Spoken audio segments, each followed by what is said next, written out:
Bismillahirrahmanirrahim. Assalamualaikum warahmatullahi wabarakatuh. Teman-teman yang dimuliakan Allah Subhanahu wa taala. Hari ini saya kembali untuk mengupdate atau memperbaharui video-video saya di YouTube insyaallah khususnya.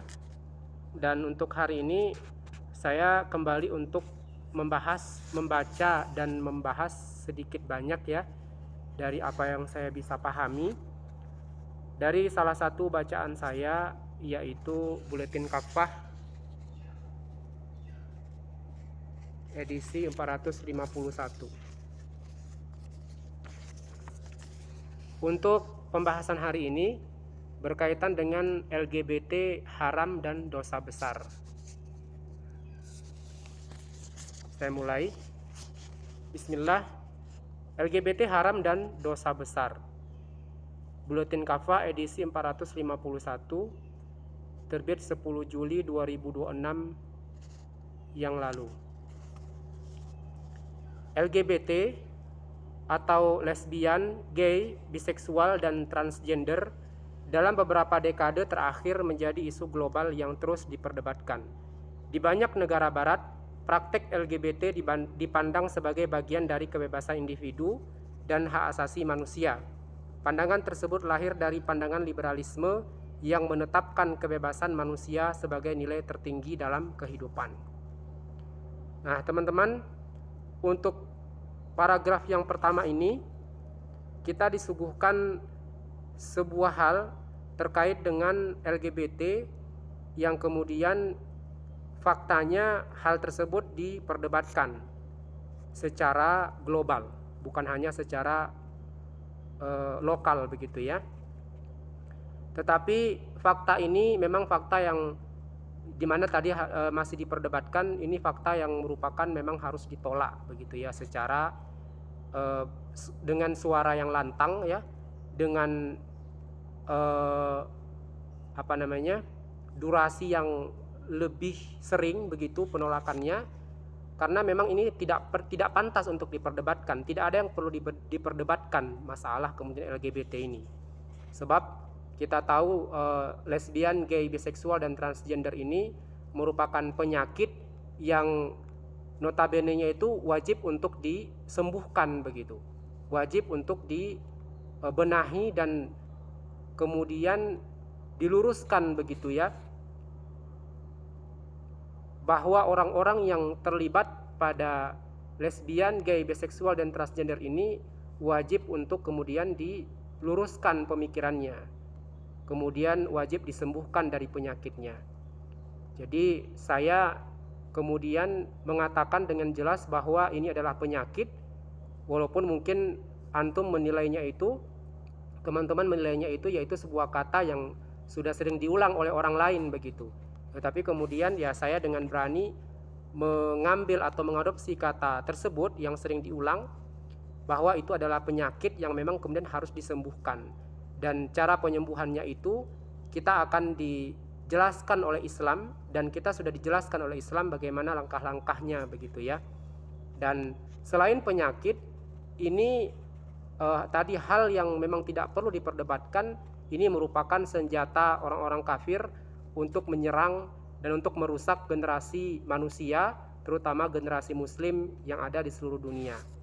Teman-teman, kalaupun kemudian video saya ini akan di take down, akan di blok dan sebagainya begitu ya. Ya saya tidak mempermasalahkan itu, karena memang saya menyampaikannya sesuai dengan keimanan saya, keinginan ketakwaan saya kepada Allah, dan kemudian bagian dari kejujuran sebagai seorang manusia yang bertuhan kepada Allah Subhanahu wa taala. Teman-teman, tadi di sini dikatakan pandangan kebebasan individu yang digelorakan ya oleh barat itu merupakan pandangan yang lahir dari liberalisme, di mana liberalisme itu juga sudah sering saya sampaikan bahwa dia merupakan sebuah paham yang memisahkan manusia dari kehidupan dunianya itu dengan agamanya, begitu ya. Jadi ini merupakan paham yang sangat menyimpang, sebagaimana menyimpangnya kemudian lesbian, gay, biseksual dan transgender ini, teman-teman. Kita sangat kemudian memahami bagaimana kemudian Allah SWT menciptakan kita ke muka bumi ini itu untuk dijadikan sebagai khalifah. Maka kekhalifahan kemudian manusia itu tentu tidak akan berlangsung jika tidak ada kemudian regenerasi, teman-teman. Baik itu regenerasi dalam makna kemudian kekeluargaan maupun regenerasi dalam makna kemudian penyadaran, begitu ya, sehingga manusia terus saja sadar sampai kemudian tiba waktunya kiamat, dan nanti di waktu itu kemudian manusia sudah berada pada kondisi kekhalifahan mereka yang terakhir, gitu ya, di muka bumi. Liberalisme merupakan paham yang menjunjung tinggi kebebasan individu.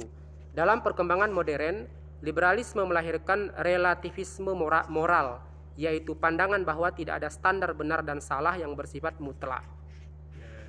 Sesuatu yang dianggap benar selama dianggap tidak merugikan individu lain dan disepakati secara sosial.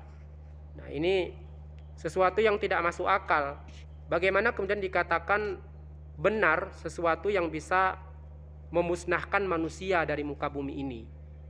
Baik itu langkahnya melalui pembunuhan maupun langkahnya itu melalui tidak adanya perkawinan yang sah secara syar'i antara laki-laki dan perempuan, begitu teman-teman. Nah, jadi itu tidak bisa dikatakan benar, begitu. Apanya yang benar ketika kemudian kemusnahan yang terjadi? Apanya yang benar ketika kemudian tidak ada regenerasi? Apanya yang benar ketika kemudian tidak ada kekhalifahan di muka bumi ini, begitu. Sementara kemudian Allah menginginkan kekhalifahan itu ada di muka bumi ini untuk mengurus bumi ini, untuk mengelola bumi ini, dan untuk kemudian memanusiakan manusia, begitu. Akibatnya norma agama sering dianggap sebagai urusan pribadi yang tidak boleh mengatur ruang publik. Virus liberalisme dan relativisme moral ini juga telah lama masuk ke Indonesia, negeri mayoritas muslim. Nah, teman-teman, ini kita harus sadar dan kita harus memahaminya dengan benar bahwa virus-virus seperti ini memang telah lama masuk dan berkembang di negeri ini, teman-teman. Majelis Ulama Indonesia secara resmi mendesak pemerintah dan DPR untuk segera merumuskan regulasi hukum yang tegas dan spesifik guna menjerat pelaku serta pengkampanye gerakan LGBT di Indonesia. Wakil Ketua Umum MUI, Kiai Haji Muhammad Khalil Nafis, menilai absennya hukum pidana khusus atau lex spesialis membuat penanganan isu ini di tingkat daerah menjadi tidak pasti dan hanya bersifat pembinaan sementara. Menurut beliau, sanksi bagi tindakan ini idealnya lebih berat dari delik perzinaan konvensional karena mengandung dua pelanggaran sekaligus. Satu, tindakan asusila, dan dua, pelanggaran terhadap kodrat kemanusiaan. Nah, coba, ini merupakan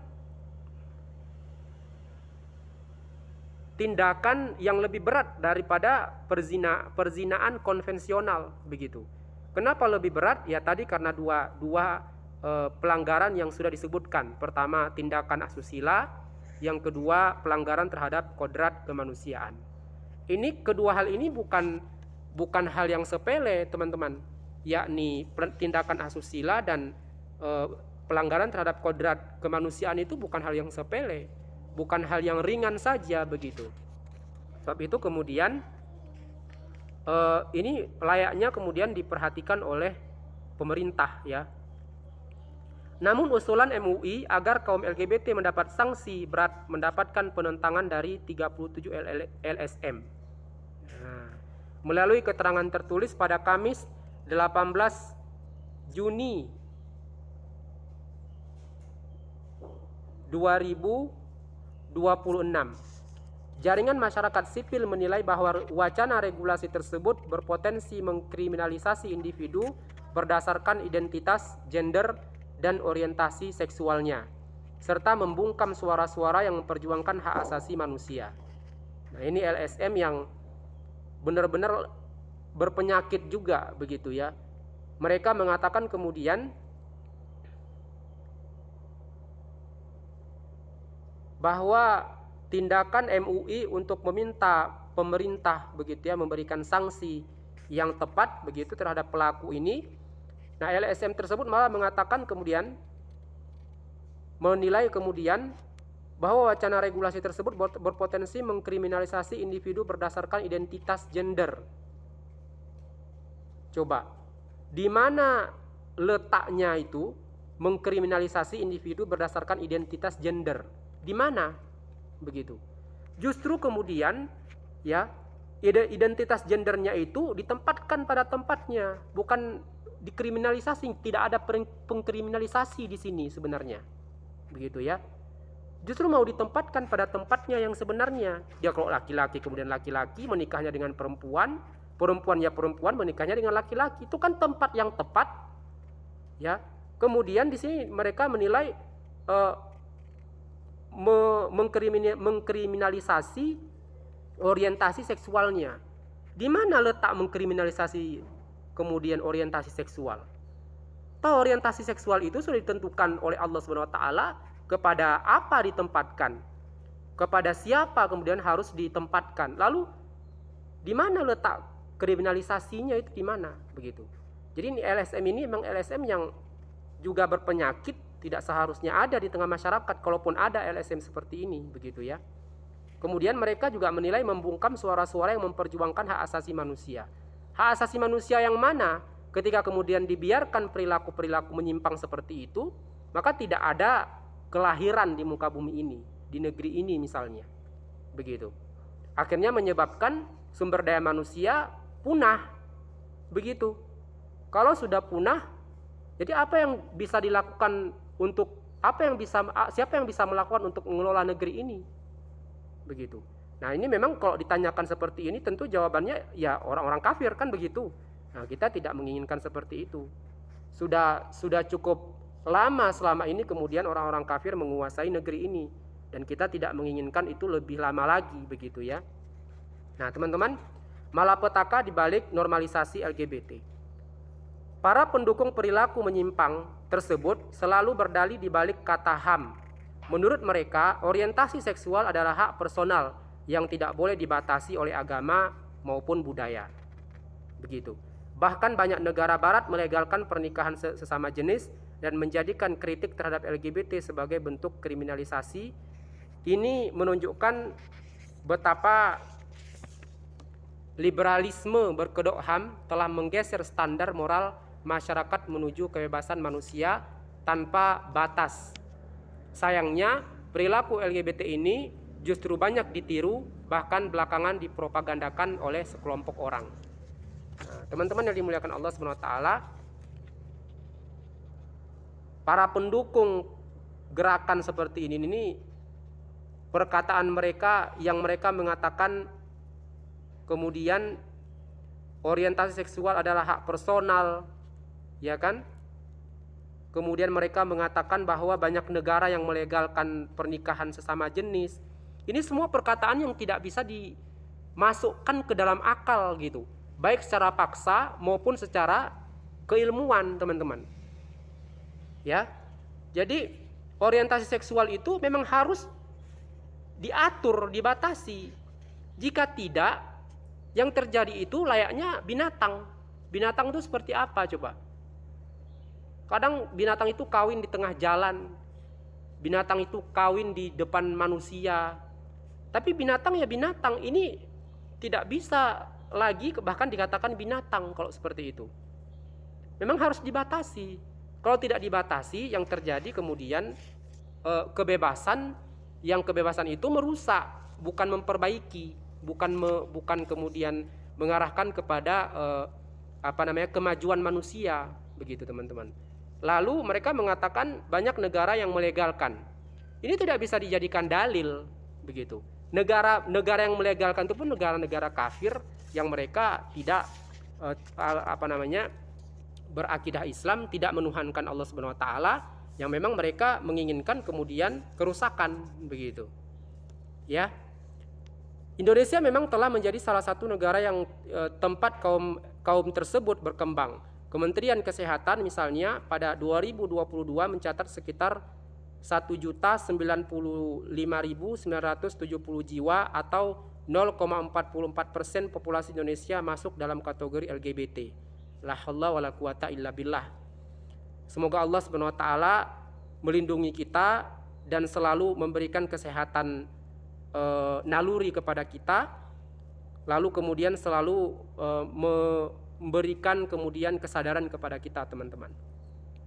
Akan tetapi angka tersebut lebih banyak digunakan sebagai basis intervensi kesehatan masyarakat dibandingkan dengan pemetaan demografi menyeluruh. Di Kota Bekasi, Yayasan Lembaga Kasih Sayang Kasih Indonesia kita mencatat 6.176 individu tersebar di 12 kecamatan.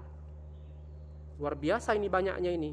6.176 individu kaum terlaknat tersebut tersebar di 12 kecamatan Bekasi itu. Ini hati-hati berarti ini. Hati-hati kalau kemudian kita ke Bekasi, teman-teman. Hati-hatinya itu kemudian hati-hati dalam memilih pergaulan, memilih teman, menginap di suatu tempat dan sebagainya begitu. Hati-hati. Jumlah itu meningkat dibandingkan dengan data 2023 yang mencatat 544 orang. La haula wala quwata illa billah.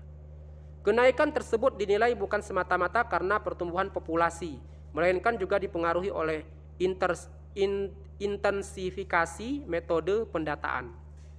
Di Jawa Barat, estimasi populasi kaum terlaknat tersebut disebut mencapai 3.198 orang. Nah, ini bukan jumlah yang sedikit ini. Bukan jumlah yang sedikit. Jawa Barat. La haula wala quwata illa billah. Dan kita kemudian benar-benar harus memperketat kewaspadaan apabila kita ke Jawa Barat kalau seperti ini. Dengan karakter wilayah urban yang lebih dinamis, kota penyangga seperti Bekasi dinilai memiliki potensi jumlah yang besar. Di sisi lain, berbagai laporan epidemiologi menunjukkan bahwa penularan HIV di Indonesia masih menjadi persoalan kesehatan masyarakat yang serius. Data Kementerian Kesehatan Republik Indonesia melalui laporan perkembangan HIV/AIDS dan penyakit infeksi menular seksual menunjukkan bahwa proporsi kasus HIV yang ditemukan lebih banyak terjadi pada laki-laki dibandingkan perempuan. Sekitar 70-71% dari seluruh kasus baru pada beberapa tahun terakhir. Jadi ketika tadi saya menyebutkan kata Bekasi di sini dan kemudian saya menyebutkan Jawa Barat di sini, ini bukan berarti kemudian bermaksud negatif ketika saya mengatakan bahwa berhati-hati dan berwaspada begitu. Tentu konotasi dari ucapan saya itu adalah ya untuk kebaikan begitu ya. Bukan untuk kemudian menamaburukkan daerah tersebut ataupun wilayah tersebut begitu.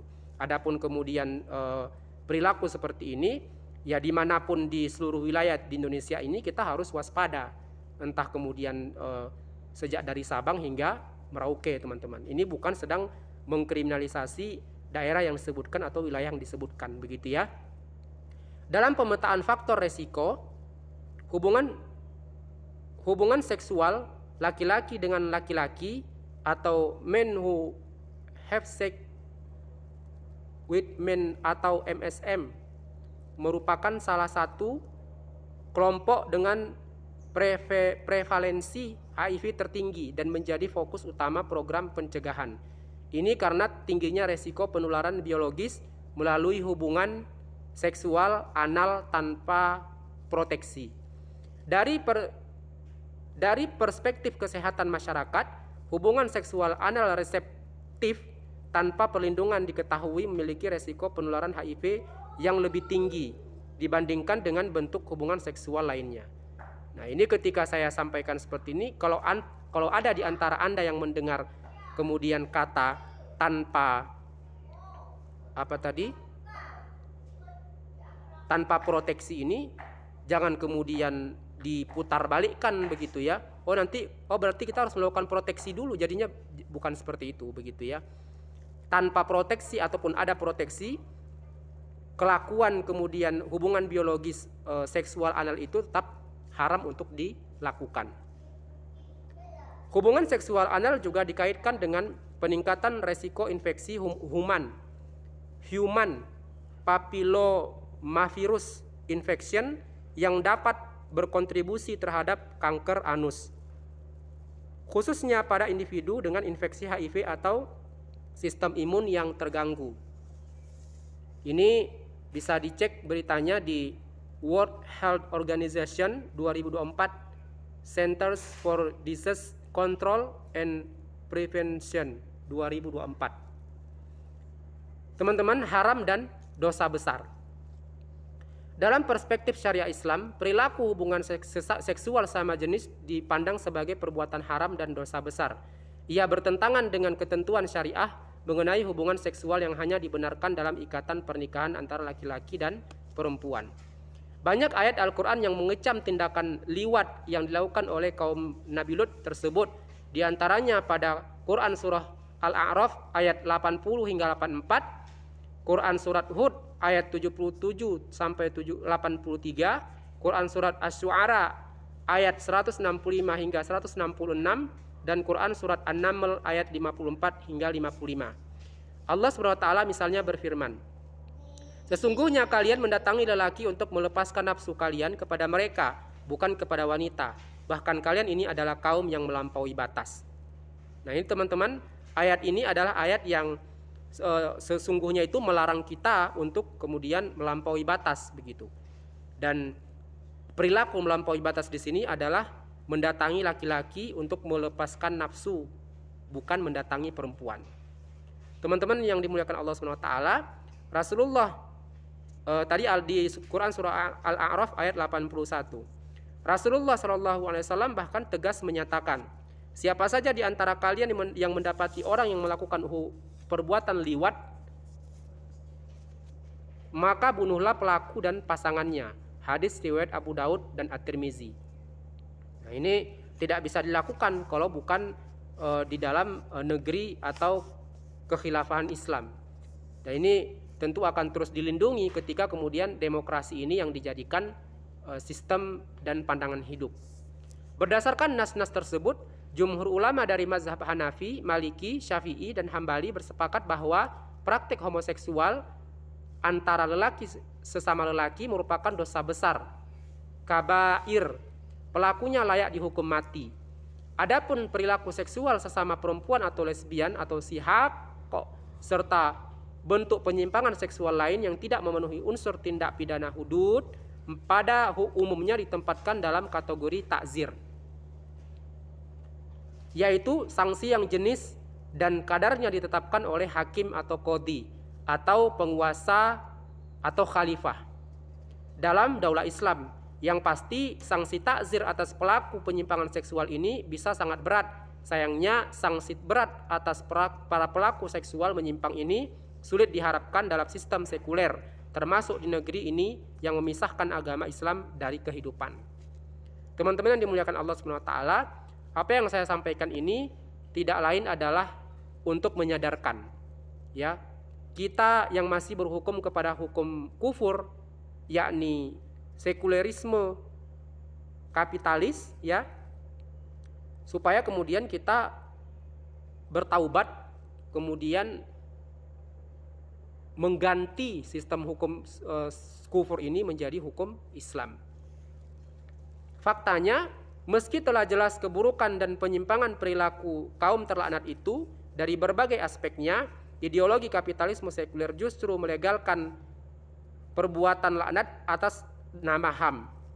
Padahal Islam sebagai ajaran yang datang dari Allah SWT, Tuhan pencipta alam, dengan sangat tegas mengharamkan perilaku homoseksual. Karena itu hanya dengan penerapan syariah Islam di bawah naungan sistem pemerintahan Islam khilafah, persoalan LGBT dapat dituntaskan mulai dari akarnya. Khilafah akan menjadi pelindung rakyatnya dari berbagai bentuk penyimpangan seksual dan pengaruh buruk ideologi barat sekuler. Ini adalah tugas utama khalifah. Karena tugas utama khalifah adalah mengurus urusan rakyat dengan syariat Islam yang akan mampu menjaga agama, akal, moral, dan keturunan seluruh warganya. Pelaku LGBT bertaubatlah. Dalam banyak ayatnya, Allah SWT telah mendorong para hambanya untuk segera bertaubat atas dosa-dosa mereka. Allah SWT misalnya berfirman, "Katakanlah, hai hamba-hambaku yang telah melampaui batas terhadap diri mereka sendiri, janganlah kamu berputus asa dari rahmat Allah. Sesungguhnya Allah mengampuni dosa-dosa semuanya. Sesungguhnya Dialah yang Maha Pengampun lagi Maha Penyayang." Az-Zumar ayat 53. Nah, ini teman-teman, sebagai saya individu dan melalui bacaan ini saya hanya bisa menyeru dan mengajak bertaubat, begitu ya. Saya tidak bisa melakukan lebih daripada itu. Mudah-mudahan kemudian dengan penyeruan ini, seruan ini, ya tidak ada lagi kemudian tanggung jawab yang saya emban, dan tidak ada lagi kemudian PR-PR yang harus saya selesaikan, karena kemudian menyampaikan ini merupakan PR yang harus dikerjakan. Allah Subhanahu wa Ta'ala juga berfirman, "Hai orang-orang yang beriman, bertaubatlah kalian dengan taubat yang sebenar-benarnya. Semoga Tuhan kalian mengampuni dosa-dosa kalian dan memasukkan kalian ke dalam surga yang mengalir sungai-sungai di bawahnya." Quran Surat At-Tahrim ayat 8. Rasulullah SAW juga bersabda, "Setiap anak Adam pasti pernah berbuat salah, dan sebaik-baik orang yang bersalah adalah mereka yang bertaubat." Hadis riwayat At-Tirmizi dan Ibnu Majah. Bahkan Allah Subhanahu wa Ta'ala sangat gembira menyambut hambanya yang mau bertaubat kepadanya. Demikian sebagaimana sabda Rasulullah SAW, "Sesungguhnya Allah sangat bergembira atas pertobatan salah seorang di antara kalian, melebihi kegembiraan salah seorang di antara kalian yang menemukan kembali barangnya yang hilang." Hadis riwayat Muslim. Ini luar biasa ini ya. Hadis ini mengatakan kegembiraan Allah atas pertaubatan seseorang yang berbuat salah, ya, itu melebihi dari seseorang di antara kita, kesenangannya itu melebihi dari seseorang di antara kita yang menemukan barang yang hilang. Ini luar biasa. Artinya kasih sayang Allah itu luar biasa besar, dan maaf ampunannya itu luar biasa luas, luar biasa tak terhingga. Teman-teman, ini harus kemudian diperhatikan baik-baik. Masih enggan untuk segera bertaubat kepada Allah Subhanahu wa Ta'ala, maka ingatlah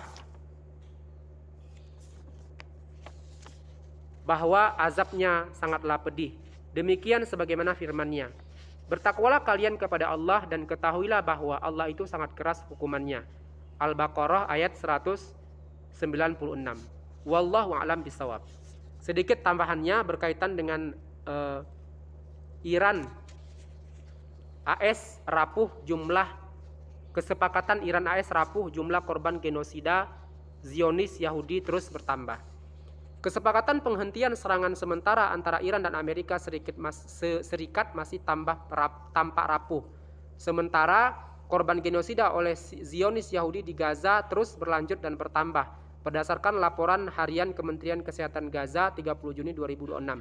Dalam 24 jam terakhir tercatat 8 warga Palestina syahid dan 26 terluka. Sejak genjatan senjata, jumlah korban mencapai 1053 syahid dan 3.446 luka-luka. 3.406 luka-luka. Sedangkan secara kumulatif sejak 7 Oktober 2023 telah mencapai 73.066 syahid dan 173.514 luka-luka. Data ini menunjukkan bahwa di tengah kesepakatan Iran AS, serangan Israel di Gaza masih terus menimbulkan korban jiwa setiap hari. Rangkaian saling serang antara Iran dan Amerika Serikat sering terjadi di tengah berlakunya gencatan senjata, sementara berdasarkan memorandum saling pengertian atau MOU yang ditandatangani oleh pada pertengahan Juni 2026. Kedua pihak saling menuduh melanggar kesepakatan, tetapi akhirnya kembali menahan eskalasi untuk melanjutkan perundingan. Peristiwa ini kembali memperlihatkan bahwa Amerika merupakan negara yang tidak bisa dipercaya. Juru bicara Korps Garda Revolusi Islam, Hussein Mohebi, menegaskan bahwa Amerika merupakan musuh yang licik, kerap melanggar dan mengingkari kesepakatan. Meski menyadari hal tersebut, Iran sayangnya tetap memilih melanjutkan jalur negosiasi. Kekuatan sejati umat Islam terletak pada ajaran Islam itu sendiri. Karena itu umat Islam harus kembali kepada Al-Quran dan As-Sunnah dengan membangun kekuatan politik Islam yang mandiri, berlandaskan akidah dan penerapan syariah secara kafah, serta meninggalkan sekat-sekat nasionalisme dan konflik sektarian. Kekuatan tersebut diwujudkan dalam institusi Khilafah ala Minhaj Nubuwah yang menjadi junnah perisai bagi umat, sebagaimana sabda Rasulullah SAW, sehingga umat memperoleh kembali persatuan, kemuliaan, dan perlindungan dalam menghadapi berbagai ancaman. Pentingnya keberadaan Khilafah ala Minhaj Nubuwah ini juga berulang kali ditegaskan oleh Hizbut Tahrir dan patut menjadi perhatian serius kaum muslim dalam analisisnya mengenai perkembangan terbaru tertanggal 13 Muharram 1448 Hijriah, 28 Juni 2026 Masehi. Amir Hizbut Tahrir Al-Alim Al-Jalil Syekh Atha bin Khalil Abu Ar-Rastah kembali menegaskan, inilah yang akan menyelamatkan umat, mengembalikan kemuliaan umat, menguatkan kekuatan umat, dan membuat musuh-musuh umat Islam berpikir 1000 kali sebelum berani menyerang. Hal itu hanya akan terwujud dengan kembalinya khilafah, sehingga bumi kembali dipenuhi kebaikan dan keadilan, sebagaimana khilafah dahulu menghancurkan kesombongan para kaisar Romawi dan Kisra Persia. Demikian pula khilafah akan menghancurkan kesombongan para penerus mereka seperti tiran Trump dan orang-orang kafir penjajah lainnya. Allahu Akbar. Hikmah. Mengapa kalian mendatangi jenis lelaki di antara manusia, sementara kalian meninggalkan istri-istri kalian yang telah Tuhan kalian ciptakan untuk kalian, bahkan kalian adalah orang-orang yang melampaui batas. Quran Surat Asy-Syu'ara ayat 165 hingga 166. Saya sudah di akhir dari bacaan saya untuk hari ini, insyaallah. Terima kasih sampai menit ini masih menyaksikan. Semoga apa yang saya sampaikan menjadi pengingat, menjadi sebab bertaubat, menjadi hal yang menguatkan ketakwaan kita kepada Allah SWT. Amin ya rabbal alamin. Saya tutup. Assalamualaikum warahmatullahi wabarakatuh.